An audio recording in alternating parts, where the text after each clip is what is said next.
pitfalls. And Okay. Well, why don't we just talk about how COVID-19 has changed or has not changed our thinking over the week. You know, what we've been thinking about sitting at home, maybe. Right. Okay. Okay. Start us off. Sure thing. Welcome to Talking in the Chasm, compassionate, controversial conversation between best friends, holy man, and the atheist. The atheist. I'm Felix. And I'm Matthew. And Matthew. We're in quarantine. We're in quarantine. How are you holding up with quarantine, Felix? I'm great. I mean, truth be told, I'm just having a great time. This isn't that different than my normal life as a shy introvert. I saw some tweet, someone was like, now I know that my life of shy introversion has a name. It's called quarantine. So this is you've been training your whole life for it. This is how I live. Yeah, I mean, hey, I'm good at this. I'm not as good as getting out there in the world with crowds of people. So hey, I'm loving it. Well, I'm not a recluse like you, but having a large family makes it so that I'm not feeling any social deprivation. I've got plenty of people around and plenty of social stimulation. So I'm grateful for that. Here's my new, have we done this one before? This is a super, no. This is like a Goodwill find. It's super heavy duty. Thing probably weighs 1.5 pounds. Some homemade, probably high school art project. It looks like somebody just cut out a section of prison wall where somebody has etched in the number of days they have left. Yeah, it does kind of look like that. Which, hey, makes it apropos for our quarantine, our days in the zombie apocalypse.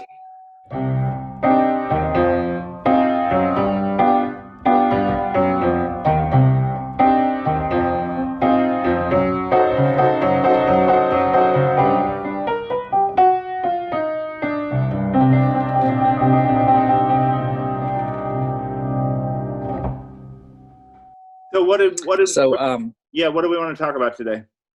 Name it. Yeah, I'm not. We don't have anything super specific. I mean, I hate to just hammer on about COVID-19, but this has it's been interesting sitting at home with nothing to do but kind of think about things, and reading stuff online. It's really made me kind of reflect and think more inwardly, and something that I've read is that this sort of forces you to think about what's important in your life. You hear all the time about people on their deathbed thinking, oh man, I wish I'd spent more time with my family. I wish I didn't spend my life chasing the dollar, stuff like that. And this kind of like forces you to face that, you know what I mean? So it's kind of like, I really do feel like after this, a lot of people are going to be quitting their jobs. A lot of people are going to be changing what they do. I think people are like, wow, I really don't like putting on a suit and going to that job every day, and leaving my family here at home. I mean, not that everybody has the luxury of working from home or changing jobs and stuff, but I think people might spend more time intentionally with their family and with people that they love because they realize how great it is, Yeah, it is interesting. I'm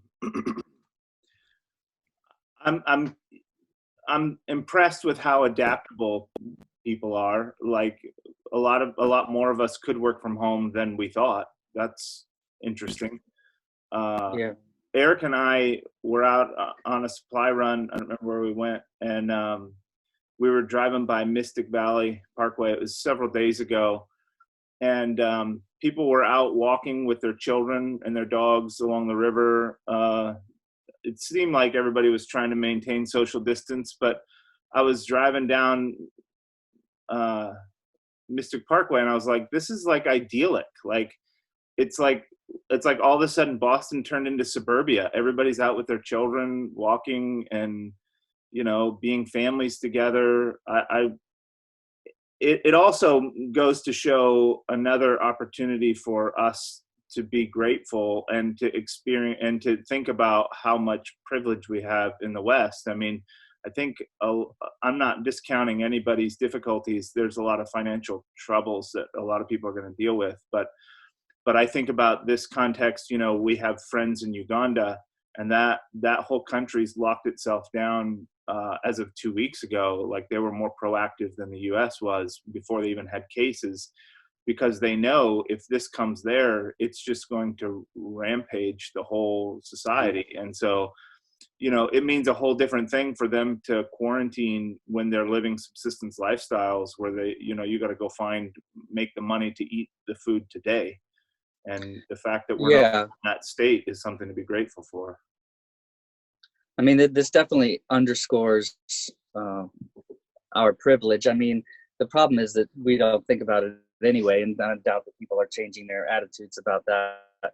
But, you know, in Uganda, social distancing isn't really a possibility. Staying at home and working isn't really a possibility. Washing your hands 10 times a day with no running water isn't a possibility. I mean, these things that we're like, oh, we have to do this, we have to do that. What if you can't? Right. You know? I mean, part of privilege is just being able to use hand sanitizer. You know what I mean? We don't really think about that stuff. We're like, oh gosh, it's just such an inconvenience. Like, well, yeah, but at least you can do it. You can keep yourself alive by doing these things. And then, you know, and just speaking of kind of the negative side to it, stuff like that. I understand, and this is just hearsay, that the divorce rate in China has skyrocketed. And the mayor of Massachusetts was like, oh, we expect to see a rise in domestic violence and stuff. I mean, you know, part of being locked at home is, it's not just an affirmation for people like you and me that we've done it, you know, that we were lucky and that we've got the right people around us, but it can also be an affirmation that you've got the wrong people around you, you know, that it isn't working, and this relationship doesn't work. And the only way to really see that is to be in that relationship all the time. You can't escape to work. You can't escape, you know, and hopefully it'll get people out of abusive relationships to realize, you know what, this is not a life that I can live, and I have to leave. It's just interesting how this forces us to reevaluate what's important. You know, we can't go out and buy new cars. We cannot go out and spend money on frivolous stuff. And we have to start thinking about, you know, what do I need to live? Do I need, you know, these toys? And you know, so there's good and bad. I mean, for me, it's good. For me, it's more, like I said, more like an affirmation. I mean, I don't really want for anything. I've already kind of gone through my life and thought about what's important to me. You know, I mean, I made a conscious decision with Sarah when we had children. I was like, you know, I could be a stockbroker. I'm licensed. You know, I could go to work every day and make sure that the kids have a college fund and make sure that the kids have everything, you know, that they need financially. Or I could be there, you know. When my children remember me after I'm dead, you know, I want them to remember that I was there. You know, I want them to remember me. And so we made this decision. We would rather struggle. We'd rather not have everything. You know, we'd rather work paycheck to paycheck and be with each other all the time. And that was a decision that we consciously made. And it, you know, it's been wonderful. And this just kind of, affirms that decision. It just kind of says, hey, we made the right choice, you know. I'm interested. There's a Jewish, Hebrew principle of the Sabbath. You know, in the creation narrative, God creates for 6 days, and then on the seventh day he rests, and that becomes a part of the rhythm of life in for the Hebrews. they have 6 days of work, and on the seventh day, Sabbath, they rest. And I'm interested to see, and hopeful actually, that in the hustle and bustle of life, that with all of our running nonstop, like everything that we do all the time, every day, all day, 7 days a week, 24/7, that maybe this is a contemplative moment for the world, that there's a chance to stop and think about exactly those things, like what is my life about? Disruptions in supply chains, well, what really matters? Disruptions in work life, well, what really matters? Disruptions in social life, who do I want to be around, and who doesn't matter if it's not around? Like, all those kinds of questions are being asked and answered, whether we like it or not. And there's an opportunity in that, I think, for us to be mindful and purposeful about some of those things. Yeah, for sure. I feel like people do what they think they're supposed to do, and not what they want to do. And not that you can do what you want to do all the time. Like I said, we live in a world of privilege, especially I think you and me, in that we have jobs that allow us to be with our family.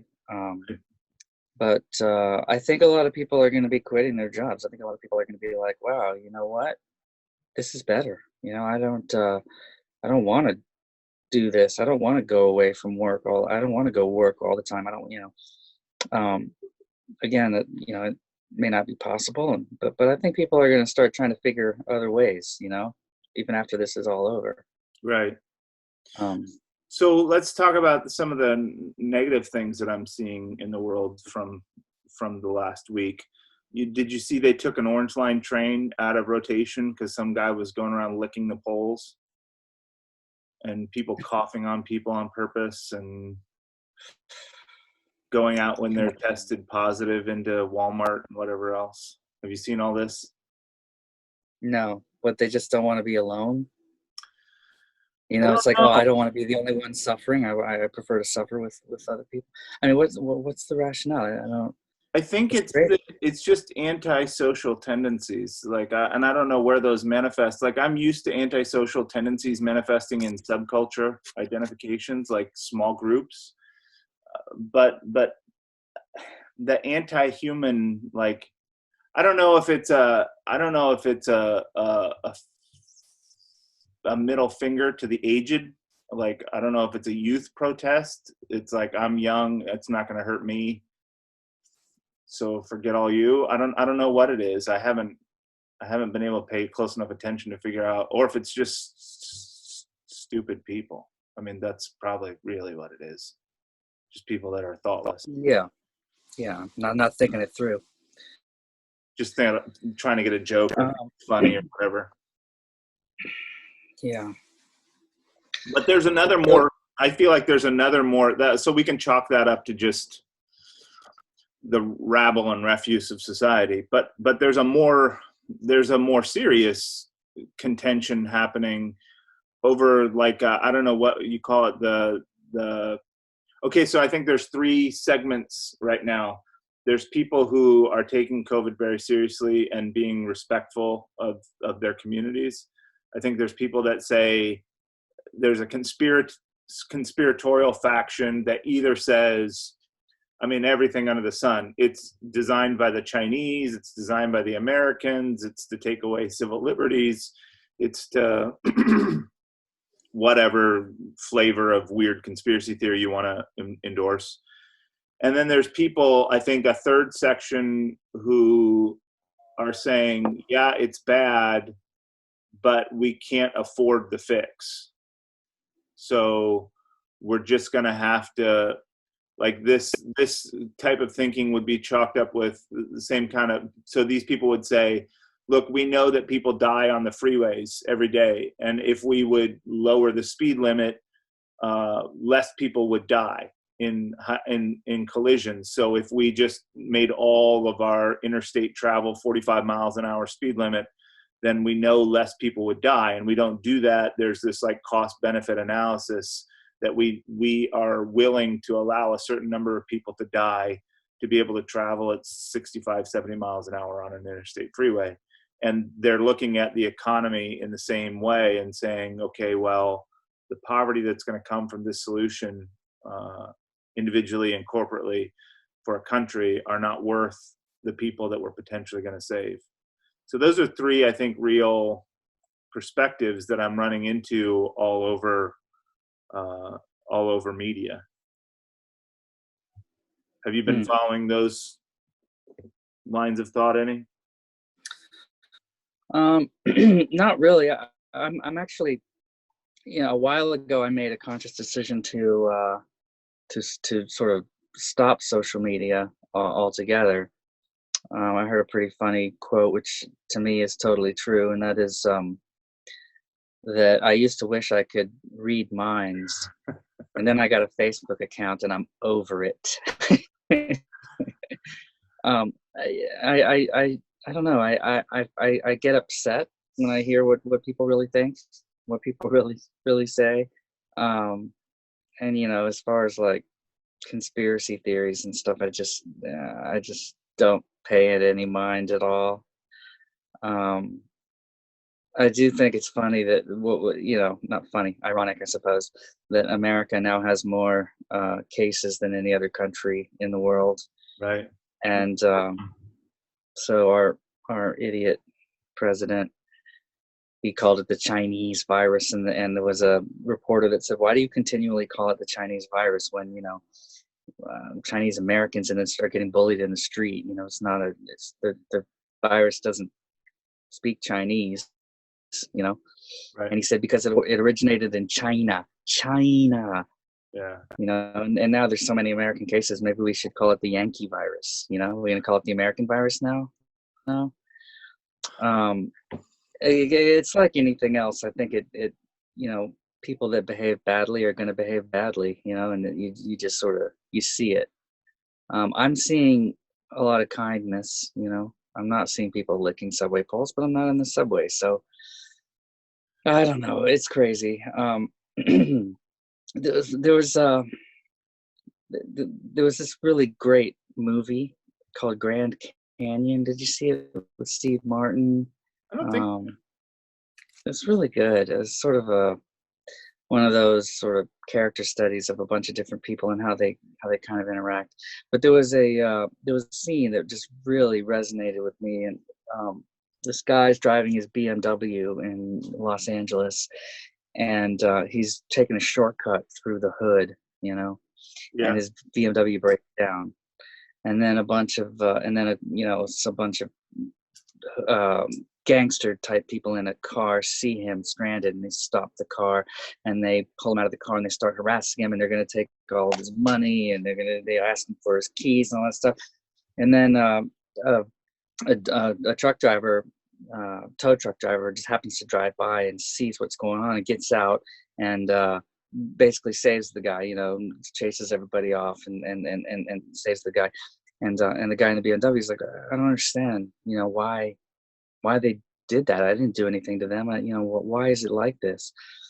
And he said, they're sharks, and a shark's going to be a shark, and there's nothing that you can do. You were there, your car was stopped, and the shark comes by, and that's it.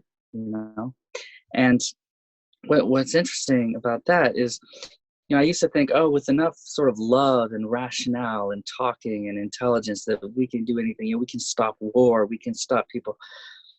But if people are abused and beat up and have a life of absolute misery, and all they've ever known is take, you can't rationalize. They're sharks now.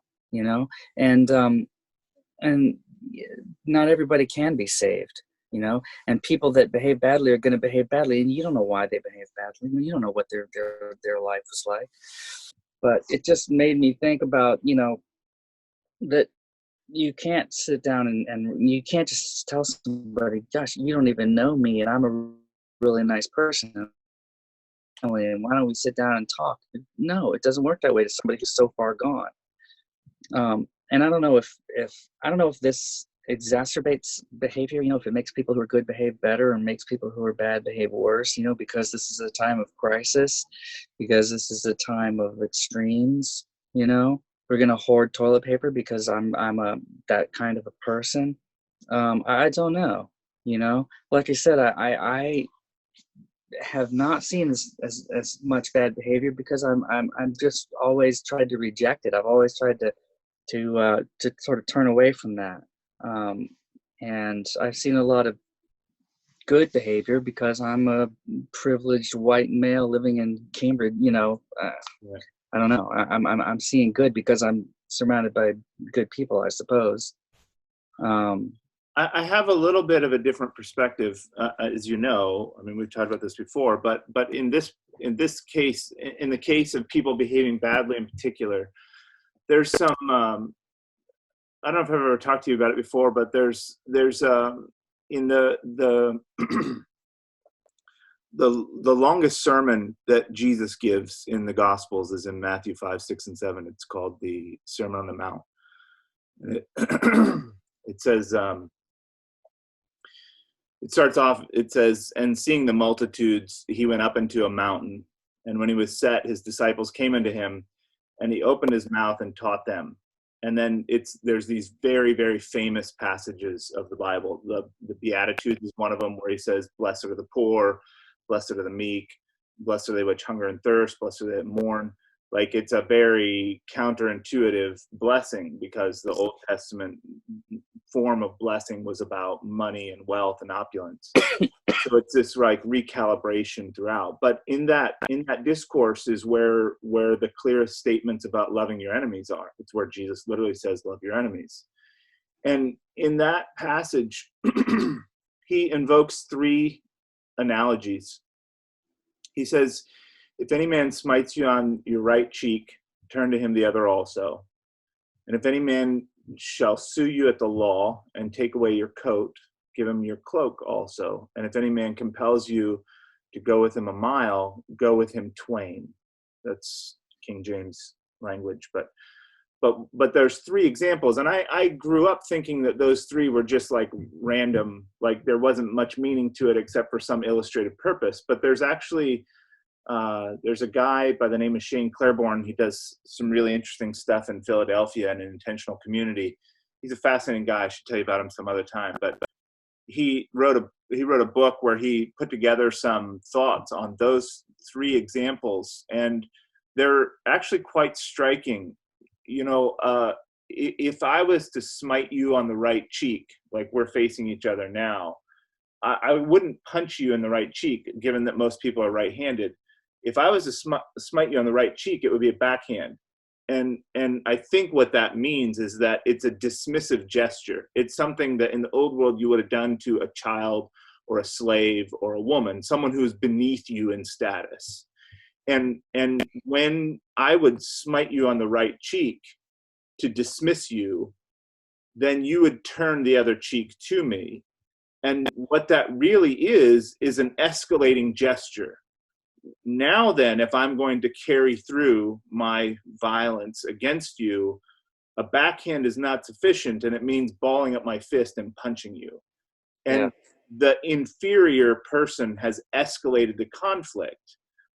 The next case is the same thing. It says, if any man sues you at the law and takes away your coat, give him your cloak also. Well, you only have two garments. You have a coat and a cloak.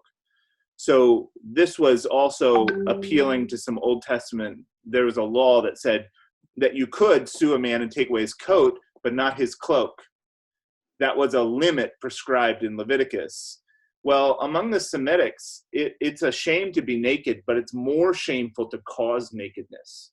So you can imagine a scene for Jesus's audience where they see some peasant being sued by his landlord, and he goes in front of the village elders, and they say, okay, well, you can take his coat. And so you, as the peasant, you take off your coat and you fold it up and put it at his feet. And then you take off your cloak and stand naked in front of him and put that at his feet. And you're putting all of that shame and all of that oppression in full view of everyone there, so that they have to see it and deal with it. In the last case, if any man compels you to go a mile, go with him twain. We get our expression, go the second mile, from that passage. And this is dealing with the Roman occupation. So in the Roman occupation, in occupied lands, they had a rule that you could compel anybody in an occupied territory to bear your burden for a certain amount of time, but it was a prescribed limit, a certain number of, I don't know what they were measuring, but there was a limit to it. And so if I'm a Roman soldier, centurion, I can grab you as a Palestinian peasant and say, hey, carry my stuff. Well, then when I get to a certain length, a certain distance, I have to go grab another peasant and make him carry it. This was to keep there from being riots and keep from occupied people becoming enslaved to the military. So as that peasant, then this soldier's like, okay, carry my stuff. So I'm disrupted my day, my travel, my plans, everything. I carry his burden a mile, and he's like, he grabs it from me and says, okay, now you. And I say, no. I'll do it. Well, the fascinating thing about that is that now I'm, in my compliance, I'm causing the Roman soldier to break Roman law. Like, I'm challenging the oppression through submission. And in all these three cases, they're actually escalatory acts. They're actually challenging the sharks. And it's designed, I think, it's not designed for the purpose of outcome. It's not that if we do these things, it will make it so that there are not sharks. What it's doing is that I think these mechanisms, and not just those, but that philosophy of mechanism, is designed to make a shark understand that he is in fact a shark, to show him his sharkness. And the entire civil rights movement, the India independence movement, followed this course of action in order to reveal the sharkiness of the society around them. And it's remarkably effective. I think all of the sharks that can change will be changed through those kinds of mechanisms. And I think the Christian church is uniquely trained and suited to be able to employ those mechanisms to remove, thank you, son, to have as much hope as possible to make a difference in the sharks. Right. I mean, I don't know. I mean, the things, can you change a shark? It's like the parable of the scorpion and the frog. Right. You know what I'm talking about? Yeah. The frog's like, the scorpion's like, oh, carry me on your back to the other shore. And the frog says, no, I'm not going to do that. You're a scorpion. You're going to bite me halfway through. You're going to sting me, and then I'm going to die. And then, so why would I do that? And the scorpion's like, well, I'm not going to sting you. If I sting you, you drown, and then I die too. That would make no sense. So just take me. And the frog says, okay, I guess, that makes sense. So I'll do it. And then halfway through in the river, the scorpion stings him, and the frog starts to drown and turns to the scorpion and says, well, why did you do that? We're both going to die. And the scorpion said, because I'm a scorpion. Scorpions sting. That's what I do. And part of me is like, well, sharks, you can't you can't teach a shark not to hunt. I mean, that's what they do. That's what they're designed for. It's nothing necessarily wrong. I mean, so you get a predatory person who's been abused and kicked around his entire life. It's all he's ever known. He's never known love. He's never known kindness. So he doesn't know how to show that. Is it something that's innate? Is it something that you can teach somebody who's so far gone that they don't care about anything anymore? You run into one of those people and they rob you. I mean, what? Were they not going to rob you? I mean, were you going to be able to go, dude, look at yourself, look at your life? And then they're going to go, oh my gosh, yeah, you're so right. Of course not. Can you take the sharkiness away from the shark? Is it even desirable to do that? Okay. So I think that the reason that I care very much about the idea of the creation is not so much because of some desire to understand cosmic mysteries or the origin of things, but it's the underlying reason for seeing men as my fellow creatures as the image of God, the image bearers of God. And what that means is that all of us have within us these certain indelible marks of the divine, that like conscience and compassion and the potential for kindness and creativity and love. And that's I think in every human. And when the world is broken and when people are broken, they lose touch with those parts of themselves. And I think that there are more likely and less likely ways to awaken that image of God in people. And these mechanisms that the church is supposed to be doing, church is supposed to be champions of, we've done a very bad job, but they're designed by Jesus to elicit that image of the Creator within each person. Because here's the thing, if a guy can hit his wife and kick his cat on the way out the door and then drive somewhere to work and be awed by a sunset or the beach or the mountains, or there's like this capacity that's human. And I don't like the othering of saying, well, some people are bad and some people are good. I think that there's these capacities within everyone, and those get covered up and blinded and broken by sin. And I think there's ways to awaken them, to make them come back to the surface, come back to the forefront. But it requires somebody doing something unique and novel. Well, I disagree.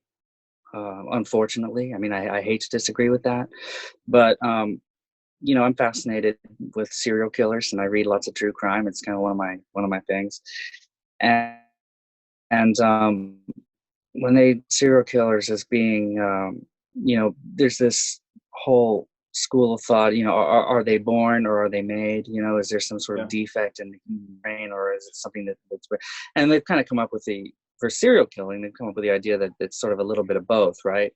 You have to be a sociopath. You have to be a sociopath, and you also have to have been, abused horribly and given the idea that there's no redemption at all. So a true sociopath, which is, something that exists in the world, is somebody who is unable to see beyond themselves. Okay, like they don't empathize. Right, they don't understand how other people work. I mean, they don't understand what pain would be for another person. So a serial killer who is who gets off on torturing people, for instance, like a sadist, okay, a sadistic serial killer, they delight in your torture, your suffering, and your screaming and pleading. That fuels the fire. That's what they want. And it's not something that, there isn't a God inside that person that is like you or me, and it's not something that can be elicited. Another example might be an autistic person. Okay, like I deal with autistic people on my job all the time, and I'm doing some one-on-one work with an autistic person, and the mother said to me, I want him to be more appreciative. When people do nice things, I want him to really appreciate it. I want him to say thank you. And I said, well, he can say thank you because he can memorize a list of things to do, right? When somebody's nice to you, you say thank you, you smile, you shake their hand, and then you can walk away, right? So he can remember a list of things, but you can't teach him to be appreciative. He has no idea what that even looks like, what that means. He wants something and he either gets it or he doesn't. When he's done with the conversation, he turns around and leaves, because, this social dance of, oh, thank you, yes, no, it was great, how are you? He doesn't understand that at all. He has no idea, because he physiologically cannot see outside of himself.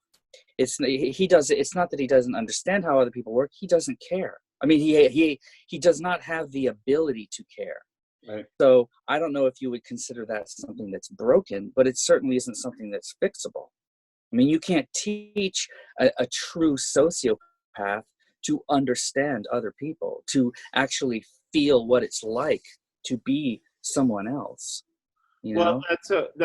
I think that's overly reductionist. I mean, first of all, you're talking in the case of sadistic serial killers or serial killers in general, talking about an incredibly small percentage of people. The fact that psychopathy can be where somewhere 7% of the population and 7% of the people aren't that way, like a radically smaller number than that 7% are dangerous to society. Goes to show that there's something that's being elicited in those people to understand the common good. And I think maybe it's just it's the lack of, like you mentioned, the lack of abuse of those people that allows them to function in society and Right. a husband, a wife, or probably I a mean, wife, mostly males, but and a job and be a cop or whatever else they are, or a soldier or a surgeon or a CEO, and right. function in I mean, society with some kind of idea towards the common good. I do. I understand that, but and I understand that I'm talking about a very small percentage of the population. But my point is, it only takes one. You take one person, and that disproves the theory that we're all godlike and that we're not broke. You know, that we're fixable. I mean, I could certainly hand you lots of people who haven't been abused. You know, severely autistic people, for instance, who are unable to see outside of themselves. They're unable to reflect. They're unable to be kind as a measure of, you know, actual human kindness, because they don't know what that looks like. And in terms of a sadistic serial killer, I mean, what I mean, once they're broken forever. I mean, what does that look like? Because you take a person who is a child molester, for instance, okay? Somebody who is sexually attracted to, you know, little children. In my opinion, and it's been borne out by every fact that ever was, there's been not one case where this isn't true. They're not fixable. You can't teach someone who's attracted to young children not to be attracted to young children. You can teach them not to act on it, maybe, but you can't teach them not to be attracted to young children when you're attracted to whom you're attracted to. It's unfortunate that they're attracted to something that that causes pain in the world, but that's how it is. And the same thing with, you know, sadistic serial killers. You can't teach somebody not to be sexually excited by pain, you know, and regardless of how that happened, you know, in the case of pedophiles, you know, my strong feeling is that that's how they were born. You're born, you know, they are they didn't choose to be attracted to things that hurt society. You know, and not all of them have been abused, and not all, you know, they've quite a few pedophiles are just completely normal with wonderful families, and then they realize, oh my God, I have this thing within me. So, you know, to say that we're all image of God and we're all redeemable, I just don't believe it. I mean, you know, I want to, I would love to believe that, but I just don't think it's true. I don't. And, you know, the shark is a shark. And I had this insane friend who said, oh, you know, there needs to be no killing in the world, and we could teach lions to eat tofu. It's like, no, you can't. I'm sorry if you don't like the fact that lions kill zebras, but they Right. do, and they will. And there's nothing that you can do about it. And unfortunately, a very small percentage of the population are sharks and lions, Right. you know, in our human world. So let me I think there's credence to what you're saying. I don't necessarily disagree with all that. In fact, there's even some scriptural corroboration for that. There's a passage in Romans that talks about people crossing a line, and the terminology of the Bible is given over to a reprobate mind. Like the point of the passage is that God's trying to call people towards the things that he wants that are meaningful for life, but certain people reject and reject and reject, and there's a point when they cross a line, and then it's like there's no coming back. So I think that state exists for people. There's a few indicators that that's true. I also, but I want to push back a little bit on your notion that these things dispel the idea that there's a common spirit among men, that there's something to appeal to. Like, I think that even your sadistic serial killer there's some place that knows goodness, peace, satisfaction, contentment, whether it's a good meal, or like a serial killer can help an old lady across the street just to be nice, just because she fell. Like that, those things, horrible people can smile at a baby.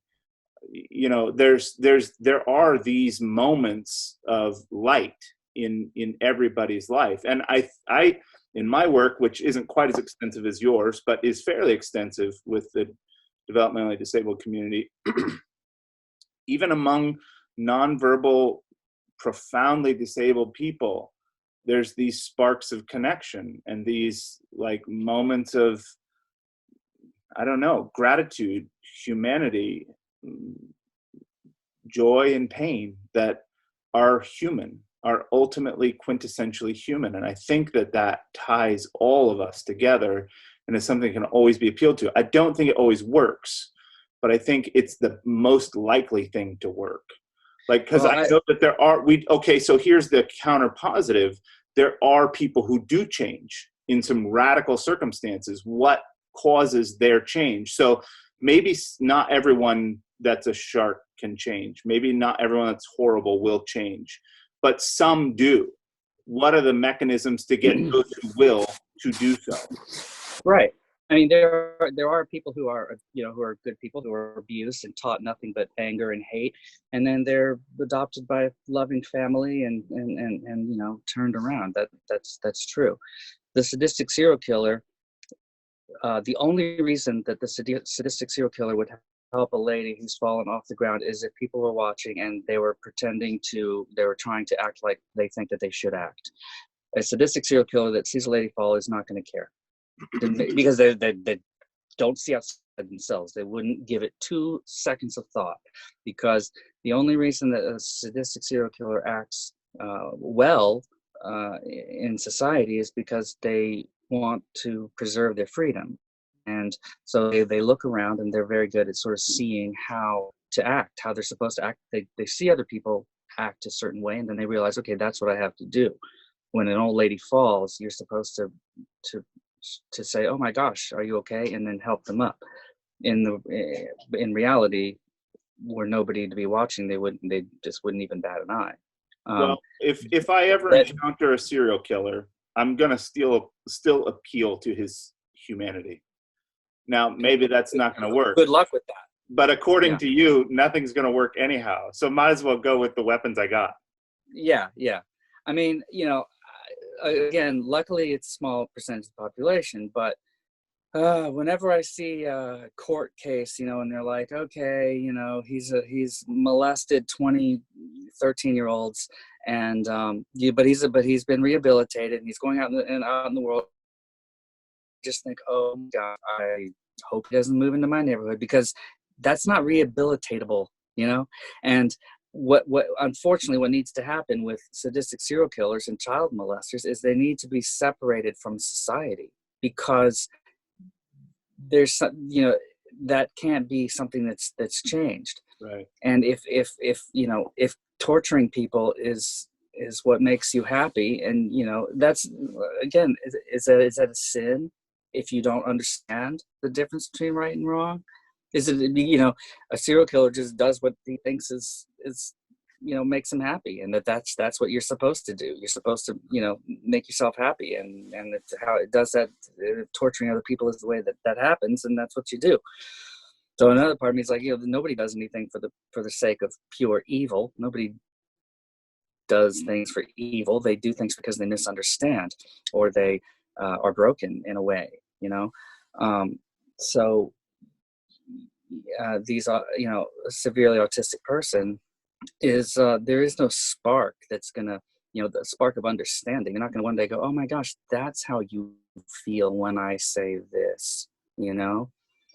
I mean, in a way, I find it very refreshing talking to autistic people. I love them very much. I mean, because it's sort of like, fact, and then you're done. It's like, we don't have to go through the social dance of hi, how are you, when nice weather we're having. It's like, I'm going to say what I'm going to say. When I'm done talking, I stop talking and I walk away, because business is concluded. Right. And there's something refreshing for me about that. I don't really like small talk anyway, but so I think that's pretty great. But you're not going to be able to, They don't do phony or pleasantries. Right. And you're not going to be able to teach someone like that how to do that, or what that's for, or what that means. But that does not equate to say, to the people. I don't think that equates though to the people, their caregivers, their parents, their family not being meaningful parts of their life. Oh no, and I'm not saying that at all. No, I'm not saying that. But I'm saying that they're unable to look. That there are people who are unable to look outside of themselves. And that's not something that you can teach. It's not something you can overcome. And so in that way, I just challenge the notion that we are godlike, and that we are all redeemable, and that we're all, that there's this reflection of God, and that we can all get around it somehow. Because it only, like you said, it's a small population. Well, it only takes one. It only takes one. It takes one person who is absolutely irredeemable to prove the fact that not everybody's redeemable. Do you know what I mean? Right. Well, my position is not that everyone is redeemable. My position is that there are mechanisms that we've been given to make the most change possible. Okay, but a shark's a shark. Well, but, and I mean, and being able to understand that, for me, has made me has made me despair less about the world, right? When some mugger attacks and kills some old lady, I don't just go, God, why? What is wrong with people? Because I understand that wasn't some sort of a choice, that to a choice to do evil. It was something pathological that this person just doesn't understand, and it makes me feel better to understand that that a serial killer has no choice, that a pedophile isn't trying to hurt every single member of the family down the line, and everybody who loves this child, that they're intentionally hurting all these people. They don't think that far ahead. They're not thinking that far ahead. And so that makes me feel a little bit better. At least it makes me feel like, well, it's something that's out of their control. I mean, if my daughter was raped and killed by a serial killer, I could never get over it, right? I would just be like, oh, what? But if she was eaten by a shark, in that same way, I would never be able to get over it. But I mean, I'm not going to blame the shark. I'm not going to say, oh gosh, then why did the shark decide to do that? Didn't the shark think about the fact that I would feel pain? Didn't the shark think about the fact that I'm going to miss her? No, and neither does the serial killer. So, in a way, it makes me feel like humanity's not lost. It's just that people, that there's chemical and brain things, and we don't understand everything about what it is. But it makes me feel better to realize that it wasn't some sort of a choice. That makes me feel better. It's like, I'm okay with the shark killing people, because that's what sharks do. Wrong place, wrong time. And that's how it is with serial killers, unfortunately. And I don't think they're redeemable, and I don't think that there's that I have much in common. I don't think there's some sort of human element that connects me to the serial killer that makes me think, okay, well, in the same way that I'm capable of love, so are they. Yeah, I think we're going to have to agree to disagree on that one for now. Maybe we can make another conversation about it. I'm much more hopeful than you are, and I think it's interesting listening to you. I've been fascinated in watching the atheist intelligentsia over the last 10 years or so, the kind of spokespersons for whatever passes for a cultural movement in the West for atheism, Sam Harris, Dawkins, etc. I don't mean to be reductionist, but I pay attention to atheist speakers because I want to know what's being communicated, and the rise of this idea that there's not really free will, that we're all just subject to our biochemistry or neurochemistry, and that we aren't really making choices, that choice is an illusion, has been fascinating. And I think it's a philosophical response to that exact dilemma, that it either has to be one or the other, right? Either we're all connected and we're all common, and there's something that's in all of us that we can appeal to, or there are classes of us that are these monsters and classes of us who aren't. And, well, I mean, I of course follow all those men. They're my heroes, basically. I have never gotten any indication that they are talking about the fact that there's no free will. There certainly is free will. well, there's a lot of conversation. Well, I'll send you some articles. There's a lot of discussion about the illusion of will, scientifically. A lot of it has to do with neurochemistry, that there's parts of the instinctual parts of our brain fire much quicker than our rational parts of our brain. So there's all kinds of responses and ways that we think and things that we do that have nothing to do with conscious thought. And so there's a form of that argument that says that there's no real choices, that everything's predetermined. There's a new determinism in the atheist community. I'll have to look up some stuff and send it. Right, but I mean, I can promise you the four horsemen there, Dawkins, Dennett, Harris, and Hitchens, don't believe in predeterminism and destiny and fate, and that there's no choices, and that Well, this is a chemical determinism. This is a neurochemical determinism. Okay. It's essentially what you just said, that if you're a psychopath, that's just what you are. You're not there's no choice to be had about it. You just are a pedophile. You are a psychopath. You are a serial killer. Right. You don't get to make any choices about it.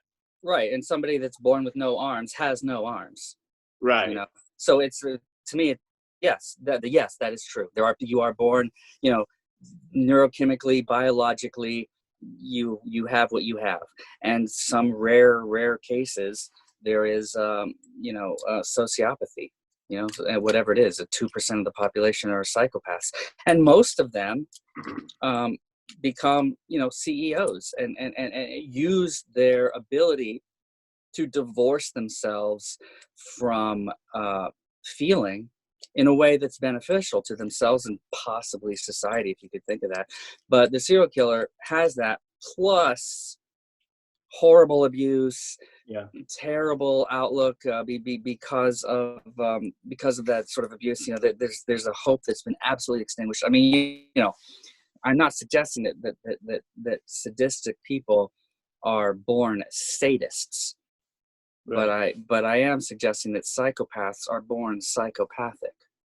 So something turns a psychopath into a sadist, but there's no way to turn them back. Right. Yeah, because it's sort of like, you can smash the vase and then you can't put it back to its state before. I mean, you can break something. And they've actually done, brain scans and stuff of, serial killers, and their brains are different because they've grown differently because of their external influences, right? Abuse and things like that. You can break something. Right. Yeah, you can. And I think that a serial killer is broken. Than we thought too. Right, and we're going to talk about this in another thing, but I mean, I feel the same way about homosexuality and transgenderism, and you are born away. You're born attracted to what you're attracted to. In the terms of in when we think about homosexuality, nobody's hurt. A homosexual person a man who's attracted to another man can find another man who's also attracted to a man, and they can love and have a wonderful life and everything's great. A person who's attracted to infants, that's never going to be okay. It's never going to turn out well, no matter what. That person, unfortunately, is born in a world where your brokenness causes damage to society, and therefore you have to be separated from society. It sucks, but I mean, what else are you unfortunately, there's nothing you can do. So to me, there are certain things that are not irreparable as if they're broken, but there are certain things that are unchangeable. Okay. And that would be who you're, who you are attracted to sexually, who, whether you feel emotional empathy, whether you are able to see outside of yourself. There's things, if you're born with autism, if you're born with Down syndrome, these are things that are not changeable. I mean, we don't understand enough about the brain to change them. I mean, maybe someday we'll be able to, change you genetically. I mean, maybe we'll be able to take the gene that causes Williams syndrome and make it so that it doesn't happen. I mean, I'm not saying that's a good thing. That might be a terrible thing if all of a sudden we have no more disabled people, because disabled people make the world a more diverse and beautiful place. But yes, there are broken things, and there are things that are broken. Somebody is born without arms, they will never have arms, they are armless. Somebody who's born as a sociopath and then tortured and abused until they no longer can understand love is that way now. And I mean, maybe there's a little bit of redemption. I mean, maybe you can redeem some people. There are certain, I assume that there are habitual offenders that are that go to prison and are made whole. I mean, I doubt in our prison system we're not about rehabilitation, we're about vengeance. Right. But I imagine that it is possible. It just depends on the extent of the damage from birth, and then also from environment after that. Well, we're just over an hour. I think I'm going to give you the last word on that. And we should, we definitely need to follow up with some of those ideas and have another conversation about it. For sure. Well, it's wonderful to see your face. I wish we could hang out more. Did we figure out what to do for a virtual hug? Yeah, just I guess the Japanese bow. Oh yeah, that's what we're gonna bow. I will say that that this technology is just a godsend. I mean, my daughter is with her boyfriend, has been for 2 weeks. She's actually safer where she is. They're practically doomsday preppers, and so it's pretty great. But I miss her. But I see her 3 or 4 times a day. She FaceTimes me, and it's like she's there in the room with me, and I'm talking. So really we get to visit. And 2 things. Imagine if this COVID-19 happened in the 19th century.